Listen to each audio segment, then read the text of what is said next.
Hello প্রিয় বন্ধুরা, কেমন আছেন সবাই? আশা করছি সবাই ভালোই আছেন। আজ করে দেখাবো মজাদার শুটকি ভর্তা। আজকে আমি চিংড়ি শুটকি ভর্তা করব। এর জন্য কড়াইতে প্রথমে দিয়ে দিয়েছি সরিষার তেল। তেলের মধ্যে আমি এখানে ধুয়ে রাখা চিংড়ি শুটকিগুলো ভেজে নিচ্ছি। শুটকিগুলো ভেজে আমি তুলে রেখেছি এবং একই পাত্রে আমি দিয়ে দিয়েছি আবার একটু সরিষার তেল। এখন এখানে আমি শুকনো মরিচগুলো একটু ভেজে নেব। শুকনো মরিচটাও ভাজা হয়ে গেলে এটা তুলে রাখবো একটা পাত্রে। এখন একই তেলের মধ্যে আমি গোটা রসুন আর পেঁয়াজ একটু বড় বড় করে কেটে নিয়েছি, এগুলো ভেজে নিচ্ছি। তো পেঁয়াজটাও যখন পেঁয়াজ রসুনটাও ভাজা হয়ে যাবে, এটাও আমি এখন পাত্রে তুলে রাখবো।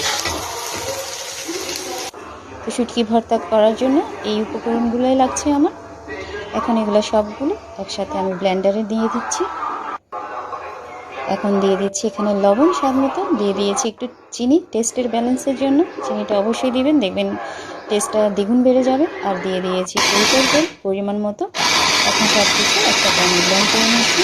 তো ব্যাস তৈরি হয়ে গেল মজাদার চিংড়ি শুটকি ভর্তা। গরম ভাতের সাথে তো দুর্দান্ত লাগে। আপনাদের কেমন লাগে তা কমেন্টে জানাবেন।